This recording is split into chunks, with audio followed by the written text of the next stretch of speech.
Welcome to Paranormal Heart Podcast with host Kat Ward.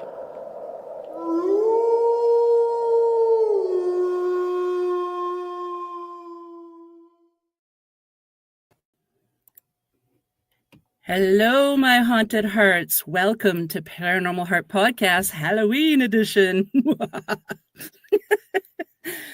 So you already know that this is Paranormal Talk with Heart and Soul. Maybe I've stolen some souls this evening.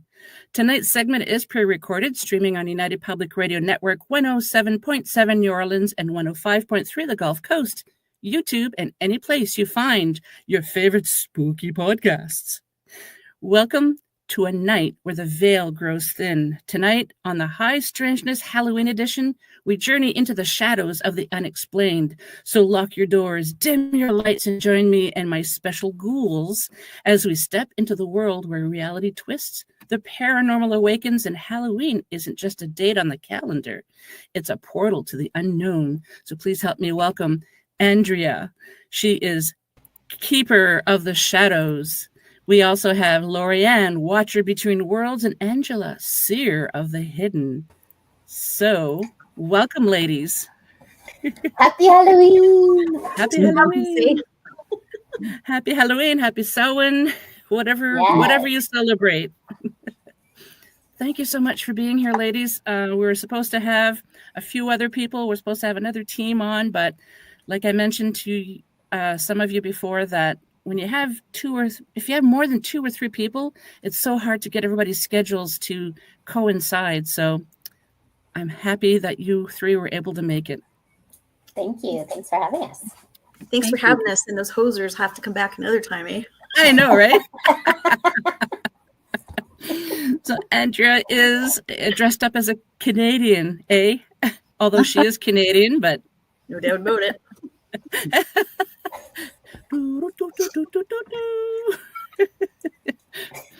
I think only Canadians would get that. Yeah. Probably. Yeah. We'll do another podcast on Canadianisms. Yeah, right. I got my double. This is a double. This is a double. Well done. A. For years, some of my paranormal podcast friends, they kept saying, well, you don't say A. And I try not to when I'm doing the show, right? And one day, didn't I say it? And they're all like, she said it. She finally said it. And just like, oh. Yes, my sister is born or married to an American, and the first time I ever met them, that was the first thing. They kept watching me, and they're like, oh my gosh, she said it again. And I for sure thought I did not say that very often, but man, oh man, when they point it out, it's every sentence. Yep, it's so funny. So I was hoping that my horns would appear, maybe if I sit all the way back, but then I can't see the screen as well. Okay, so tonight we are going to be discussing some creepy, true hauntings from various locations in Canada. I think that's what we're doing, right? We've messaged so often. I'm like, what are we doing again? I know. I just grabbed a ghost story, but I can have That's some fine. true. That's fine. Oh yeah, ghost stories, anything true, that would be great. So who would like to start? Andrea. Yeah, you do it. You've been voluntold. All right. Well, sorry, I'm a little overdressed. Well, actually, I'm still in my summer clothes, but we'll make do. Do you have your hockey stick too? It's close by. It's Okay. it's propping up the dory. A. Well, the story that I thought was pretty interesting. And I'm sorry, we were supposed to be there tonight, but a storm hit, so we'll have to do that a live stream there another time. But a fun little story that we have here that's really kind of takes flight in October is the Shelburne Street Time Warp, or the Time Vortex. Nobody really knows when it started. Some people believe it's true. Some people believe it's like a marketing hoax. Often basically there's a street on Shelburne, and there's a couple areas where people have claimed to walk down that street, and most often at night, and then just like in an instant, everything just completely turns into like how it was here back in the 1800s. And like people have even claimed they've been walking along, and like all of a sudden this sidewalk, the concrete sidewalk, will turn into like cobblestone, and you'll hear like the clicks of like horses and buggies walking by or carrying on by. People have seen people dressed as, you know, you would in the Victorian era. Even to today, people, and there's some reports throughout the year, not just October, but who live in the condominiums and apartments around there will claim like they'll hear horse and buggy carriages outside, or just weird noises that maybe wouldn't be attributed to today. And they'll look out the window, and sometimes they'll see things flash quickly, and sometimes they won't see anything, but they'll hear things. So most often it's reported on Sunday nights throughout October, and generally Sunday, but any nights it's reported between 2 and 3 a.m. And there's also debate if maybe this phenomena is from, you know, a few people that have come back from the bar, and having a few Molsons, and yeah, so it's interesting. We've tried going down there a few times. Like it's there's an interesting energy around there for sure. But yeah, it's one of Victoria's fun little mysteries. So if you're in the Victoria area in October and you know, want to head down there at night, go see if you switch back into time. It's really interesting because not only on Halloween, because the veil's thinner and there's more things that appear, but it doesn't matter the time of year. People report brief temporal displacements, you know, strange fogs all of a sudden appear, stepping into a scene from another era, or seeing spectral reenactments, and then all of a sudden it's gone just like that. So, or phantom towns, you know, that just buildings show up and they weren't there before. So that's really interesting that Vancouver has its own little temporal distortion, I guess we could call it. Yeah. Well, I mean, it's neat. I mean, some people really swear that they were like, no, I wasn't on anything. And like, I literally started tripping over cobblestone, and like, Victoria just vanished into another dimension. And then usually it doesn't happen for like a long time. It's not like you're gone for like an hour. Usually reports are a couple seconds to maybe a minute or two at most. I really haven't heard of much happenings over 5 minutes, and even that's pretty rare. Like, yeah, but it is interesting. I mean, even people who don't believe claim that they were like, I don't know what happened, I just all of a sudden saw the old town.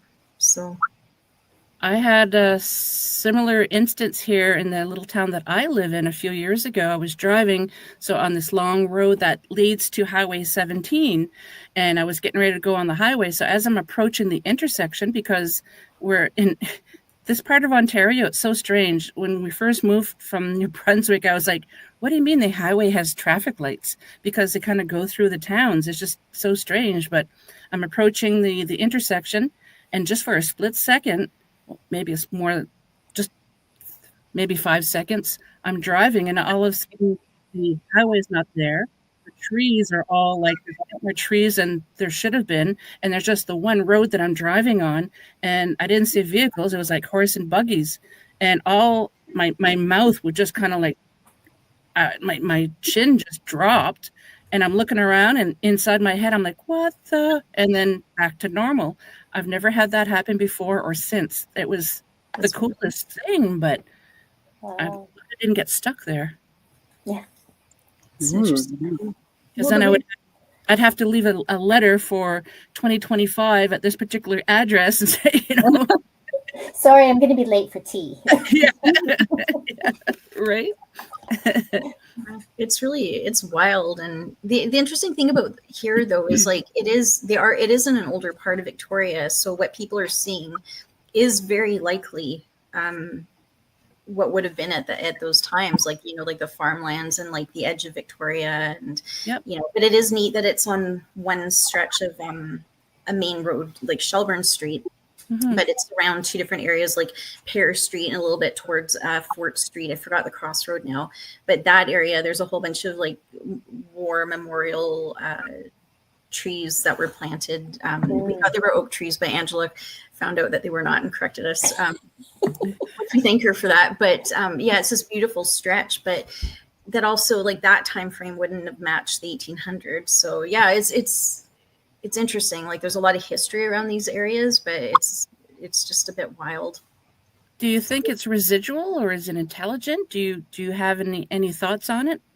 Personally, I think it's residual. Yeah. I think it's just recording in town, because I have never come across, talking to people or doing research, any credible stories of people saying they've been interacting. Like, it literally is just like they accidentally almost poke their head into like a window and seeing a scene that's going on or something like that. But they don't seem to be recognized, and they don't seem to be able to interact with anything happening. So I think it's residual.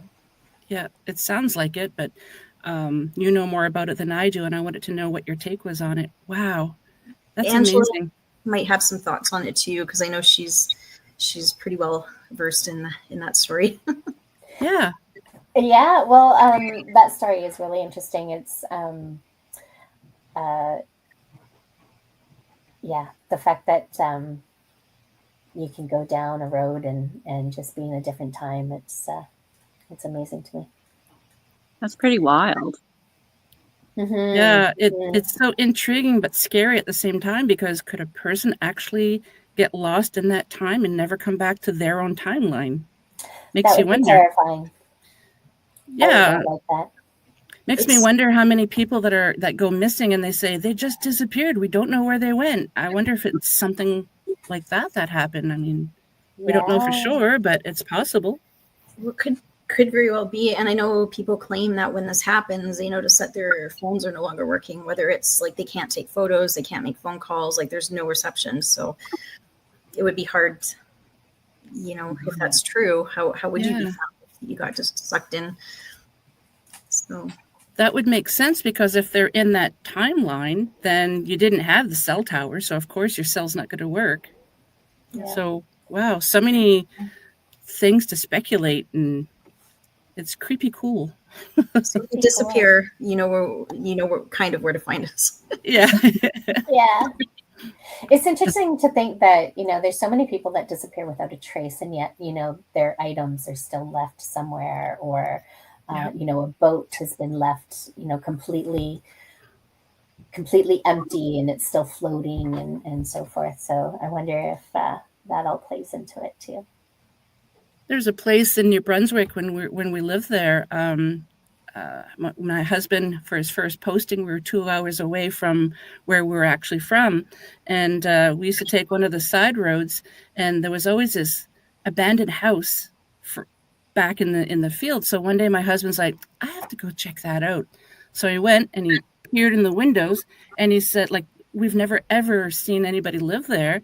And he says he saw plates with food on the table.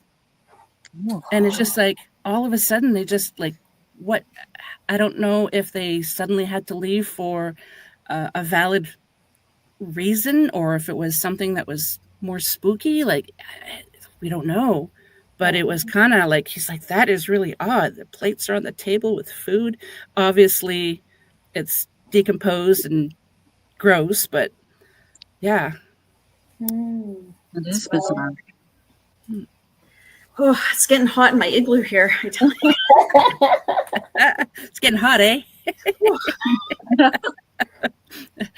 we should have had a little drinking game. Anytime anybody says, hey, take a drink. Yeah.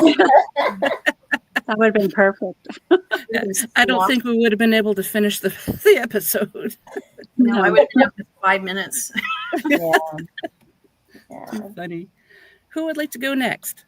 I don't mind. Okay. I thought I would tell you the story. Actually, I have a couple little stories. Yeah. We could talk about. One is more is with Victoria, and it's about the screaming doppelganger. Ooh. Our team actually went down. It takes place at Beacon Hill Park, which is a very famous park in Victoria. Our team went down a little while ago to do some investigating. So the story is that on the corner of Douglas and Superior, a big Beacon Hill Park in the 1970s, there is a sighting. There was a sighting. So early morning, people on their way to work, they would see a woman her arms upreached, and with her mouth gaping open as if she's screaming, but there was no sound. And so she was on top of this rock, and we actually went up there and did try to communicate with her. She had blonde hair but very dark complexion and dark clothes and so forth. And so that happened for quite a while, and then she had disappeared. And then about 10 years later, I think it was 1983, there was a sighting of the complete opposite of what this lady looked like. So she had dark long hair and she was very pale. And but she too was in the exact same spot as this lady previous to her, and still sitting. Some people said that she was in like a yoga pose or sitting like in a meditative state on this rock, but she too also had her mouth open, gaping as if she was screaming and no one was there. Now, this particular lady, the people said that she looked more of an apparition. They thought that she actually she wasn't humanly alive. Okay. And but however, people would still try to go up and see if she was okay because there was nothing there. And then it stopped, and then just a few weeks later, there was actually a body found. Excuse me, just a few yards back in the bushes of where the sightings had taken place, and it was of a poor lady named Donna Mitchell, and they believe that was her apparition being sent up there. Now, doppelgangers, they say if you see your doppelganger, that it's a premonition of your own demise. And so it's very interesting that this lady, who is definitely a doppelganger of not only Donna Mitchell and this lady in 10 years previous. So it's quite an interesting story of what happened up there. And still to this day, Donna Mitchell's murder, she was murdered, is unsolved. Yeah. Wow. And what was the year that she was living? 1983. Okay, 83, right. Good year. Good year. I love the 80s. Yeah. So that's a little story. That was awesome. Thank you. Story. Lorianne. Well, mine's kind of a ghost story, but where it was told was real, and I was a kid, so I might have some of the details a little bit mixed up, but I'm sure everybody has heard a version of it. First off, I was probably just a preteen, and I was went to a church camp in at Pigeon Lake. I believe it was called Malhurst, a camp, and they would have like you'd go on kind of there was a chuck wagon that you would sleep in, and the fire, they would get going, and they would tell these ghost stories. And one of them was called The Babysitter. And it's a story about how there's a babysitter by the name of Doreen. She was taking care of 3 kids. I'll say Joe, Bob, and Katie. And they were sitting watching TV, and the phone rings. So Doreen answers the phone, and all she hears is this hysterical laughing, and then they hang up. Yeah, and so the kids go, "Hey, who was that? Was that mom and dad?" And she goes, No, it was just somebody making a prank. Yeah. So at about 9:30, the phone rings again, and this time it says, "I'll be there soon," and it's a guy's voice, and he starts laughing hysterically again, and he quickly hangs up. And Doreen's like, "Oh my God, what is this?" She doesn't know what's going on, but probably still playing a prank.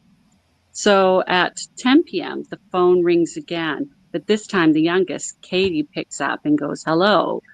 And he goes, one more hour. And then he starts laughing again and hangs up. And Katie goes, oh my God, you just said 1 hour. I'm so scared. I don't know, I feel very uncomfortable. And Doreen's like, no, it's okay. It's okay. You don't have to worry about just Halloween. Somebody's playing a prank.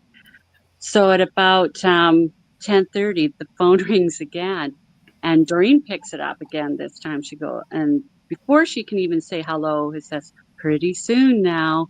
And she's really freaked out herself, but she's got the kids, she's babysitting them. Oh, it's still somebody pranking, they're just crazy. Don't worry about it. So at 11 p.m., the phone rings again, and he says, very soon now. He's laughing hysterically, hangs up the phone. So Doreen goes, you know what? I've had it. I'm going to phone the operator. That really ages the story. Phone the operator. And I'm going to get her help. So she phones the operator and she says, if they phone again, call me back and we'll trace it. So the same thing happens. I'm going to get there. I'm there, very soon. And so she hangs up and phones the operator back. So the operator goes, okay, no problem. We will trace the call. So they both hang up, and immediately the operator phones back and says, the phone call is coming upstairs from one of your telephones, and you need to get out of the house now, and we're going to phone the police. So as Doreen's gathering the kids to run outside, they hear the door upstairs open up and see a very tall, gangly man coming out. And he's smiling menacingly at them, and he's got a really bad grin. And so they run out, and the police arrive and find him and arrest him. That was the story. So they told all of us kids around the good old church campfire. Wow. Nothing from the Bible, but a lot of scary stories. So that was So there was actually a guy in the house? There was a guy in the house the whole time, just playing with them.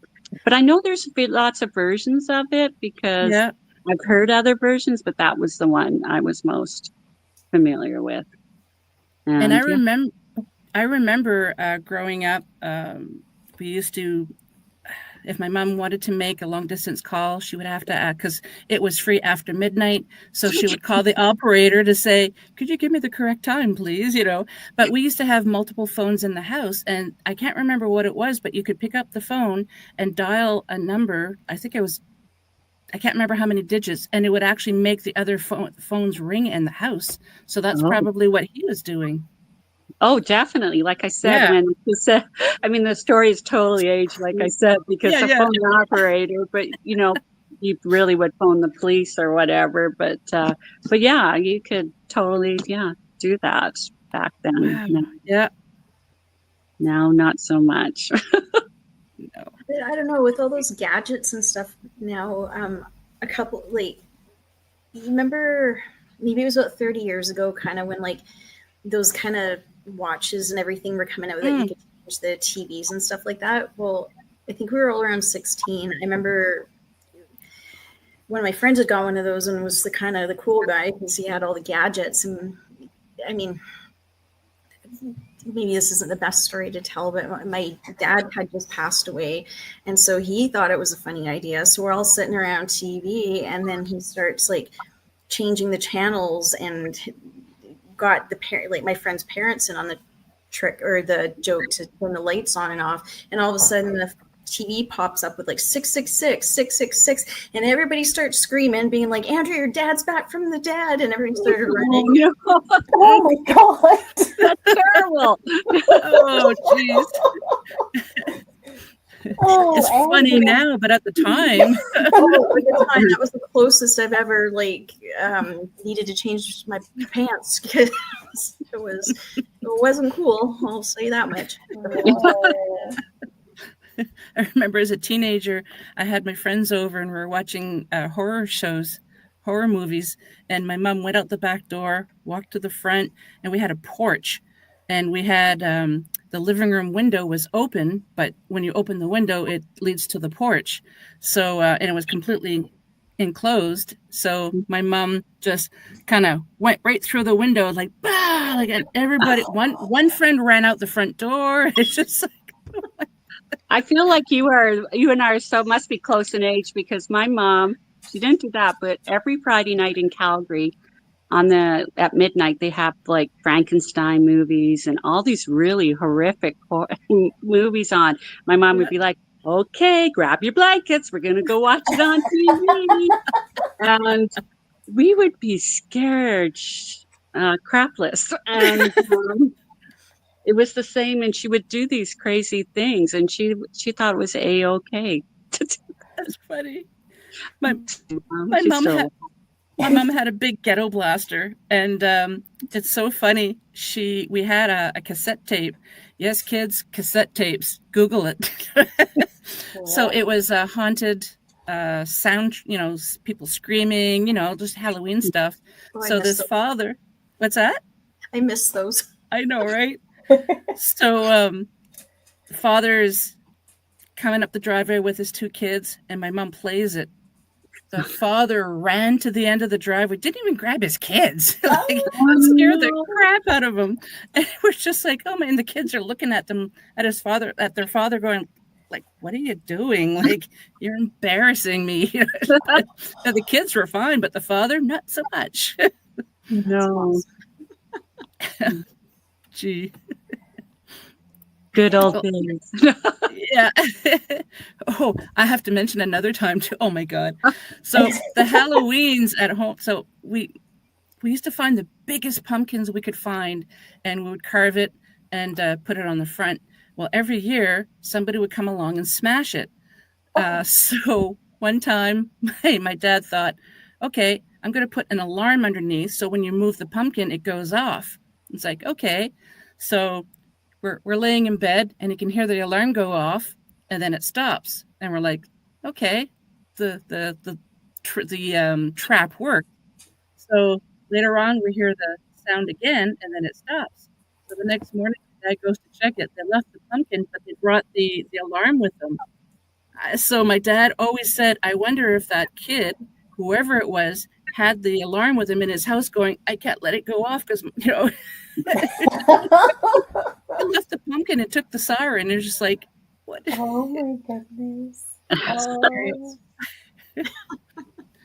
Just little Halloween fun that's harmless, That's just it. You got to have some fun, and like one day out of the year to cause a little chaos is not the worst thing in the world. I miss a good Halloween neighborhood.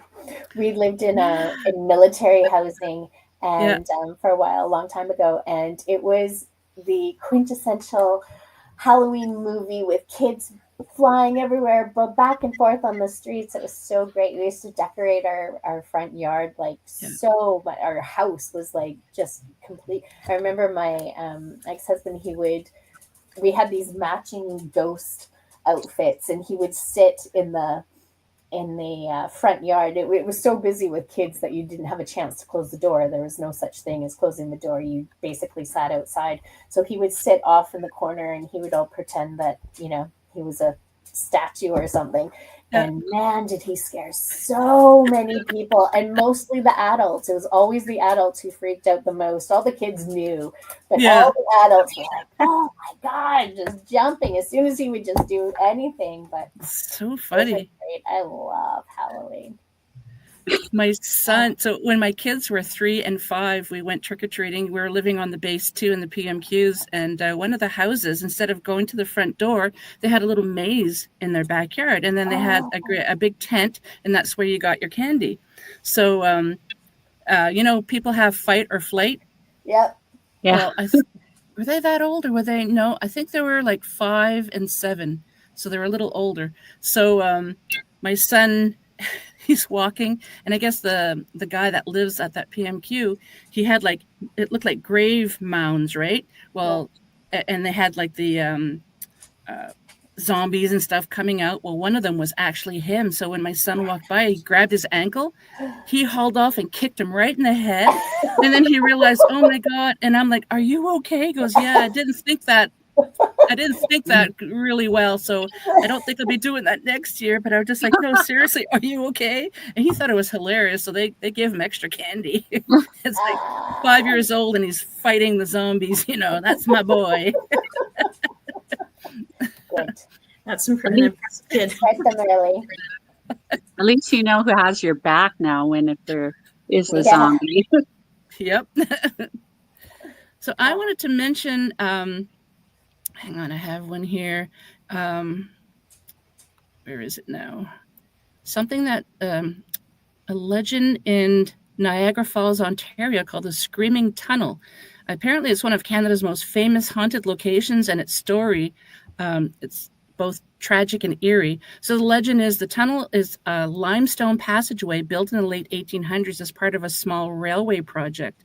And according to local legend, a young girl was horribly burned to death inside the tunnel in a house fire. Some versions say she was trying to escape abuse, others that it was an accident. Her ghost is said to haunt the tunnel, and people claim that if you light a match in the middle of the tunnel and then blow it out, you can hear her screaming, her screams echoing off of the walls. I mean, how creepy would that be? Yeah.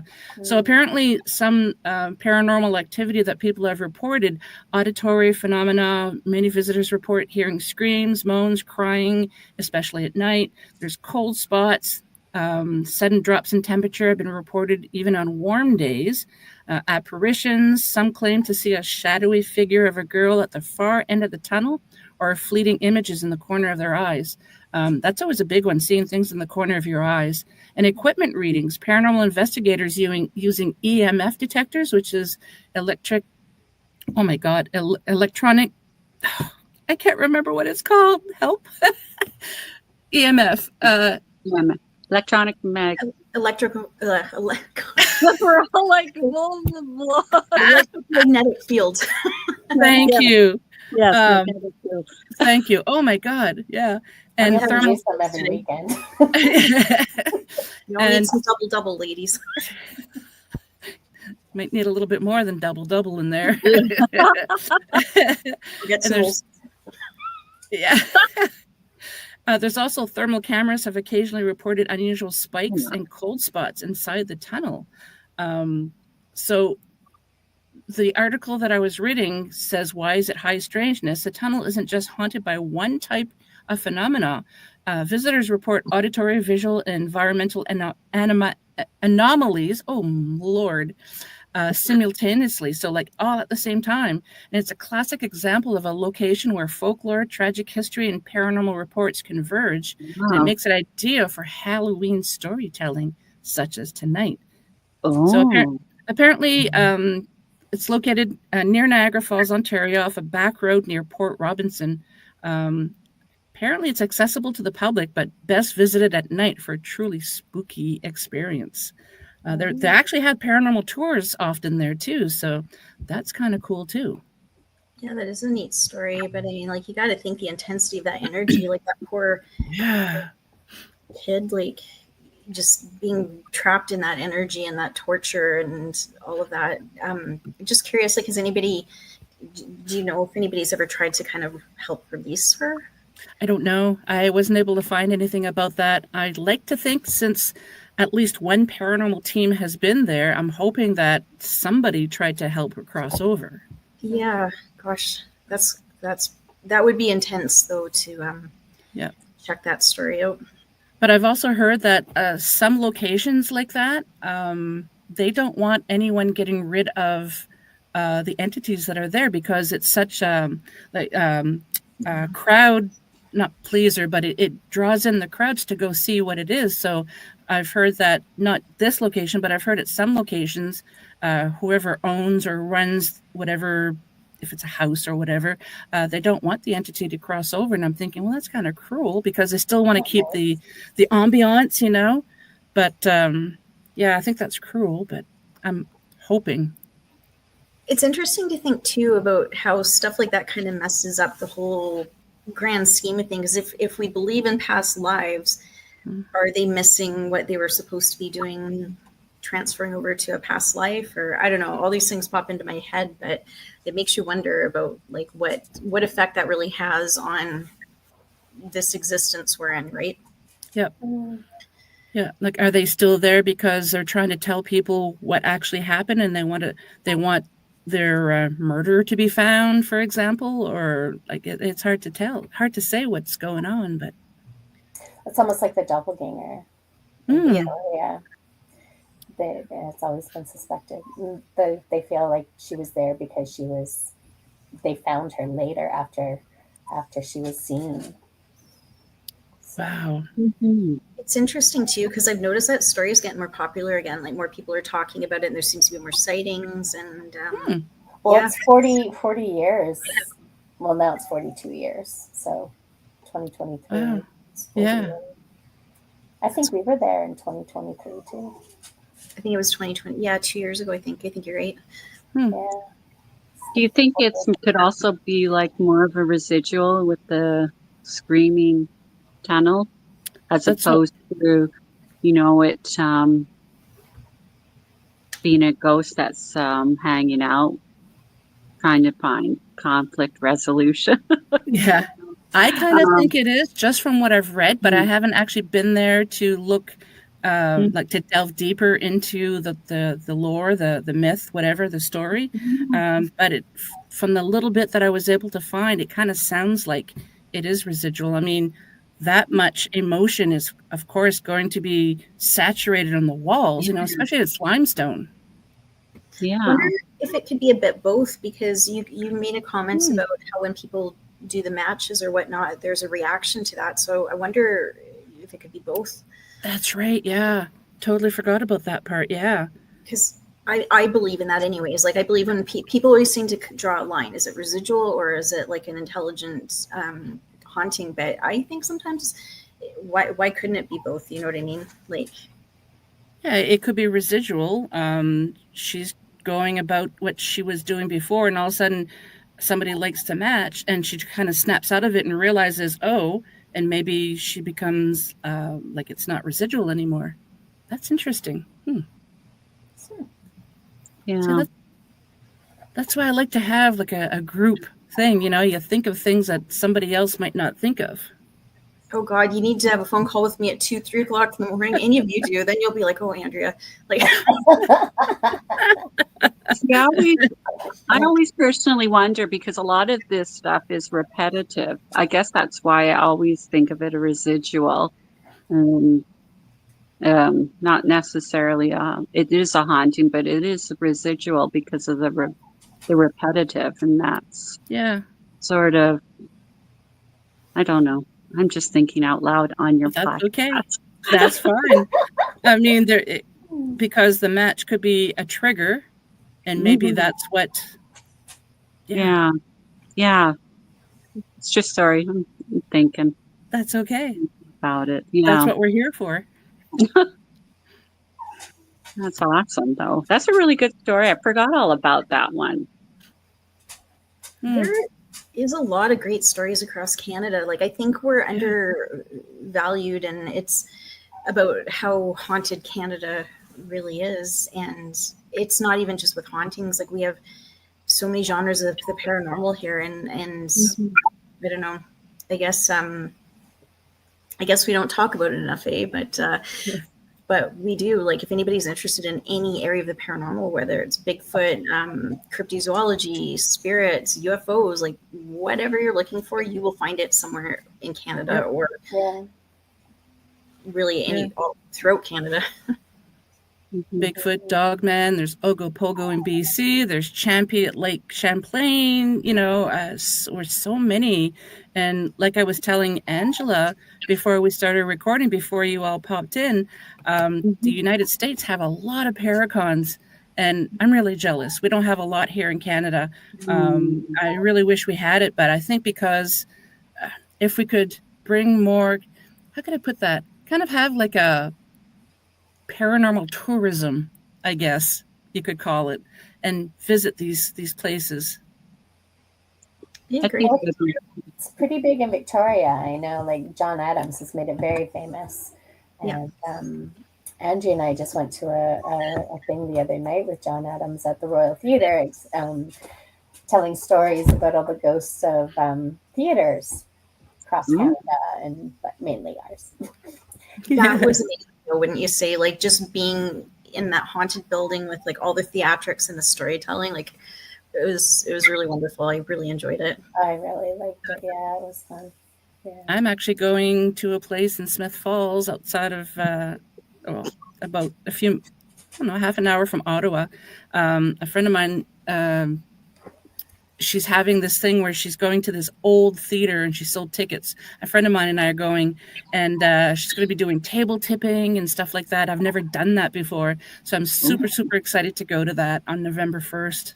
Wow, that's fun. In this old theater. I think it's also from the 1800s, but I just love architecture, like the old buildings. Like I would love to go to the UK because I can't imagine going to a building that was built in the 13th century or something. It's just crazy. And so just young. the energy that's in those stones and in that brick. Yeah. Yeah, it's pretty cool. But we need to get you out here, Kat, or we need we do, or both. Like both. Yeah. No. Let's manifest that. We keep saying that. Just manifest that. Let it be it so. Does anyone have any other stories? Or ghosts? Do you want us to tell weird little stories that maybe we've encountered, or like? Sure. Yes. Ladies, would you like to go first, or? Well, I was actually going to tell a little Halloween, my favorite Halloween story. It's not my story, but it's one of my favorites because it reminds me, Halloween time, I love to watch the old movies. They all have to be black and white. They have to be the B Halloween movies. They have to be the Thing. They have to be the Frankenstein, Bride of Frankenstein. Anything is Night of the Living Dead. And we have a wonderful lake in Langford called Thetis Lake. And there is a story of these two teenage boys who in the 1970s, a lot of things happened in the 70s. They went down. It was the end of the summer, getting close to fall, so fall time.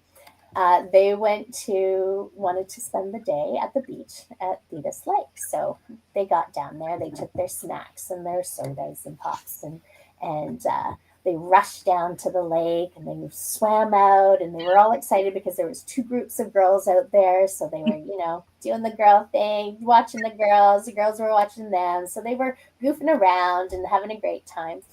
Then they decided to go back in, and by that time the girls had started to go home, and so they were a little bummed. But they thought, no, we're gonna stick around. It's still beautiful. It's still light out and still warm. So they're lying on their towels and stuff, and they decided, just one more time.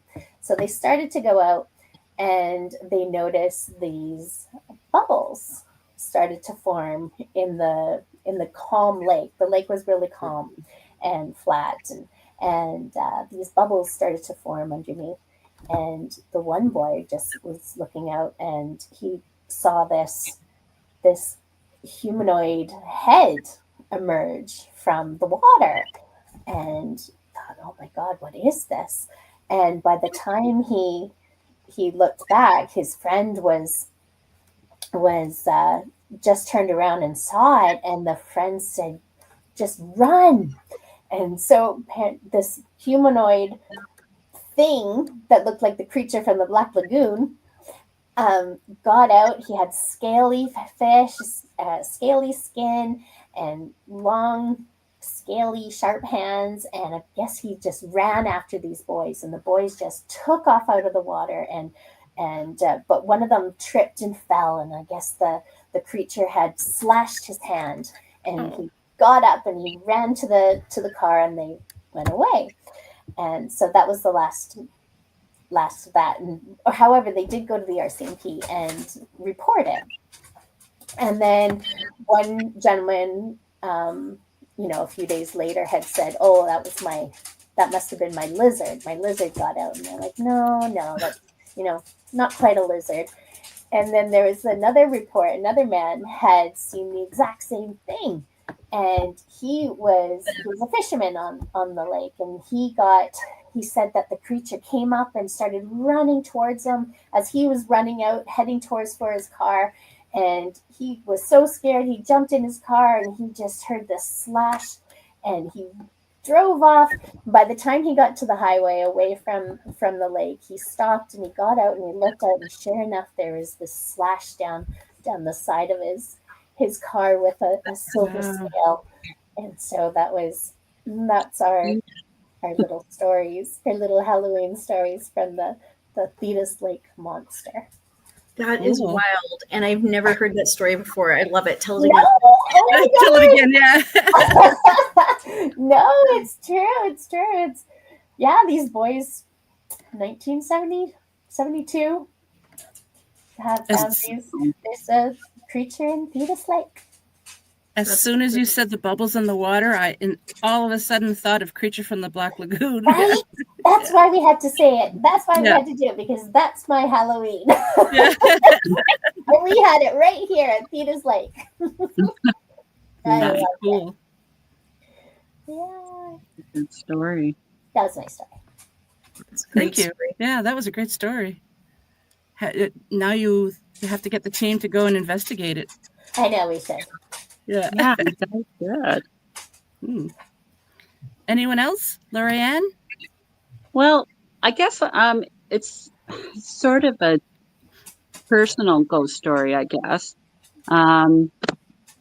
It's a short one. Quite a few years ago, I was near the end of an archaeology degree, and we had to go to a I didn't have to, but we had to go. I went to a field school in Antigua, and just before I left, I had a dog called Rocky. He was a border collie, and he was almost shy of 17 years old.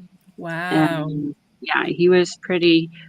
He was aged, according to the vet. Border collies don't live that long, apparently, but it was a very difficult decision we had to make, and he was a large part of our lives, and we got him when we first got married, and he was just a really great dog.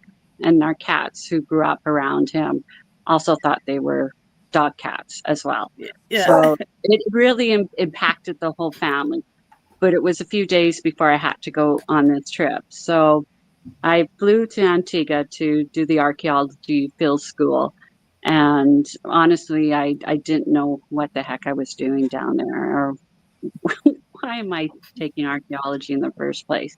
And it was this particular hill was called the Fort of Last Retreat, and it was near where we were staying in Nelson's Dockyard. And it was a fort. Fort of Last Retreat was where they would put all, the soldiers and the British women, and whenever they were being attacked. So, but it was called Monk's Hill, and it was a huge hill. I mean, it was like you had to make sure you had water and you were hiking up.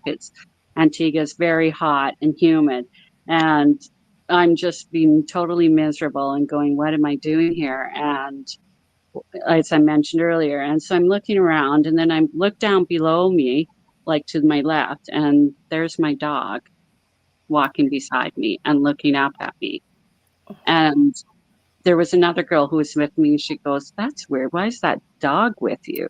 Wow. And I knew right away that it was Rocky. And Rocky was, looking up at me and just, following me up this really big hill.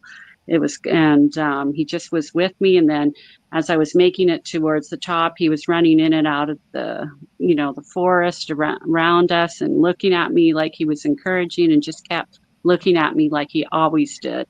And the girl I was with would just go, "That's really weird that dog just keeps following you and watching you." I'm like, yeah, that's pretty weird. That's weird. All right. But I knew it was Rocky. Like, there was no doubt in my mind that it was. And really, no one would have a border collie with long hair down in Antigua. And as soon as we got to where we needed to get to, he was gone. Wow. He had completely disappeared. That's amazing. And as you can see, to this day, if it hadn't been for that other student with me, I would have thought I was overheating Yeah. and seeing things. But the fact that she would go, that's weird. Why is that? Whose dog is that? Why is that dog here? He's following you. Why is that, happening? And you have to understand the dogs and everything there are wild. There's really not, they're not like Canada, Canadian dogs that are pampered to death and everything like that. So it still hits me because I just, I knew that I needed somebody or something there to say, well, just to be with me and to encourage me. And, or maybe it was, I don't know, way of saying goodbye. I just don't know. But, yeah, anyways, that's my Oh, I love dog. that story. Yeah. When that other tourist said that's weird, you should have said, you want to know something even weirder? That's my dog. Dog Rocky, and it was just so strange because I'm going, why he's dead? Why is he here? And so it just was a very emotional moment going up, and I made it up that hill and did the excavations we needed to. But yeah, he knew I obviously needed him there, and so anyways. That's my Wow. haunted dog Thank you story. for sharing that. I love it. You're welcome. Yeah. So don't ever think. So when people if there's, dogs or animals or pets, if they have ghosts, well, I would say it may be spirits or whatever, however you want to look at it. I firmly believe. So when I hear that, I'm like, yeah, I know. It's true. I know that part is true because I've experienced it. So, Wow. Anyway, Thanks for sharing. Oh, you're welcome. That's all I got on that. That's okay. It's really, I'm really regretting my attire. Are you overheating? It's so freaking hot. But I have a quick story to tell, and this is one that involves Jen since she couldn't be here, so I'll just so sure. with all the group. But a time when I would have needed this jacket, I'm pretty sure it was back in 2012. So there was another team that hosted a paranormal event at Fort Wad Hill and Fiskard Lighthouse, and that was the only paranormal investigation they ever allowed there. So there was a group of, I think it was around 35 people plus their team. And then, Jen and I were just kind of dipping our toes into the paranormal at the time. And so we're like, F yeah, let's go. Right. And so it was really cool because they have these, I don't know if there's a different name, but we call them authentics, those round. Yeah. And they house between 4 to 6 per person. And so anyway, so the whole night we were kind of just moseying around these the military base, which is known to be quite haunted, and then the lighthouse itself is known to be quite haunted, both with elementals or other beings and humans as well. So it's a very, very, very haunted place. And there was something that we encountered in the lighthouse that everybody was freaked out about that was pushing us around. And I was one of the last people to leave the lighthouse, and I actually have photos of I was able to capture it and a face of a person in the window. So we know it's something very sinister. Mm-hmm. And for some reason, this thing just liked to toy with me. But I also was like, no, I'm Canadian. Poser. So that was one of the last building. Well, actually, no, there was a couple more buildings we went into, but essentially it was near the end of the night. But you could feel this thing was following. Well, at least me and a few other people were noticing that energy was around. So yes, we went back to the authentics, and our cabin was, I was right on the edge. And I have to say, it was pretty much about this time of the year. So, hey, in Canada, great time to go camping, right? Yeah. And it was right on the ocean. So I was on, I guess you could say the left side, right on the edge of the tent. And then there was a girl, I don't remember who she was, but she was kind of under Jen. Jen was in the bunk bed above, and then there was another girl on the end. And I'm not one who's really great sleeping away from home, and there's two. My ADD mind is always oh, what's going on? What's that noise? Oh, there's a bear, let's chase it, right? So I'm finally like it's probably about 5 a.m. at this point. I'm freezing to death, and I'm finally starting to fall asleep. And all of a sudden, my covers, I look up, I remember like not being able to move, and I could feel the covers being pulled down. The girl next to me started screaming bloody murder. Jen and the other girl woke up like, what the hell? And I'm just lying there. And then I know the girl next to me saw it, but I don't know if the other two were kind of like, you know, they were sound asleep and kind of like, what the heck's going on? But the girl saw the covers being pulled off of me, and you could see the hands at the end of the bed, but you couldn't see a figure standing there. And we felt something go whoosh right out of the building after. And I just was like, that's not cool. So yeah, that was one of the creepier investigation stories. And I don't know. Some could say it's a great paranormal experience. Some could say it wasn't. Kind of in the middle. Well, yeah, that is kind of freaky. Wow. What I didn't like about it, that was about one of the only times I actually remember being like, oh my God, I can't move. And I knew I was fully awake, like, and it wasn't from being overtired. Like, I literally had the sheets not just pulled down like a little bit, like halfway down my torso. So it was enough to be like, and I was lying flat on my back. So it was enough that I was like, I was fully aware of what was going on. Mm-hmm. But anyways, wow. Little jerk waking me up. Well, I'm going to finish. Did you go back to sleep? That's a good question. Yeah. Did you go back to sleep? Sure didn't. I don't imagine. I don't think anybody did. I think everybody was kind of like, what the? Anyways. Yeah. Wow. Let's start breakfast. Pretty much. Yeah. I'm like, let's go back to the lighthouse. Everybody was like, F no. Wonder if you brought something back from the lighthouse. I definitely think it wanted to come camping with us. I never felt that energy in the car or going home, and I took a lot of precautions to make sure that little butthole didn't come along. Friggin' hose. Yeah. Yeah, but I mean, I have definitely noticed it there a few times going back, and Lorianne, I don't know if you remember one time we were there, we got some photos by the window, and something was in a mist appearing by the window there too. So it's something that does seem attached to the lighthouse. Mm-hmm. Definitely. I was going to say, for the audience, no one here has any dogs. I'm just kidding. Mine's snoring in the background. So mine is desperately waiting for me to take her outside.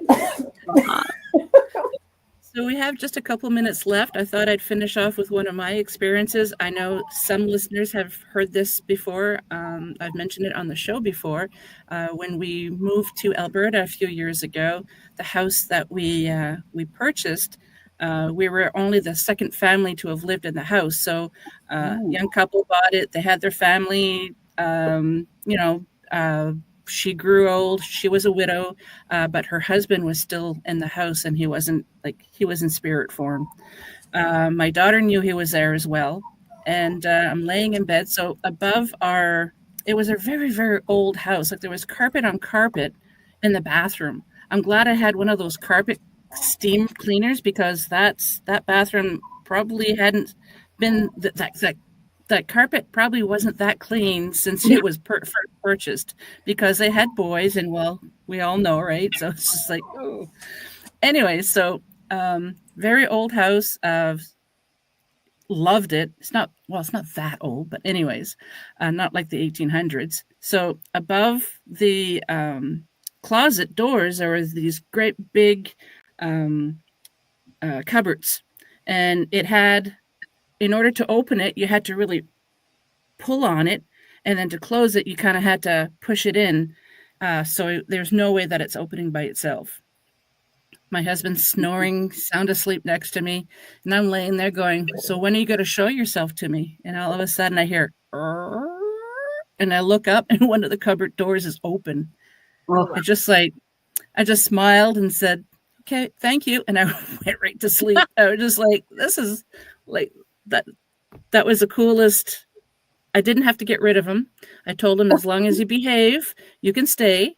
But yeah, we had a few little odd things happen in the house, but it wasn't anything like, oh my God, we need to get a priest, you know. He was just curious as to who's living in his house.